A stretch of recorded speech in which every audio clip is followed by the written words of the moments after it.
اعوذ باللہ من الشیطان الرجیم بسم اللہ الرحمن الرحیم وَإِذَا بَلَغَ الْأَطْفَالُ مِنْكُمُ الْحُلُمَ فَلْيَسْتَأْذِنُوا كَمَا اسْتَأْذَنَ الَّذِينَ مِنْ قَبْلِهِمْ كَذَلِكَ يُبَيِّنُ اللَّهُ لَكُمْ آيَاتِهِ وَاللَّهُ عَلِيمٌ حَكِيمٌ۔ اور جب تمہارے بچے عقل کی حد کو پہنچ جائیں تو چاہیے کہ اس طرح اجازت لے کر آیا کریں جس طرح ان کے بڑے اجازت لیتے رہے ہیں۔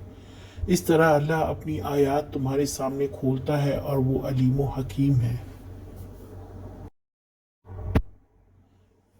اب بلوغت کے بعد یہی بچے جب بھی آئیں گے اجازت لے کر، وہ 3 اوقات نابالغ کے لیے تھا، اب بالغ ہونے کے بعد تمام اوقات میں اجازت لیں گے، جیسے سارے بڑے گھر میں اجازت لیتے ہیں۔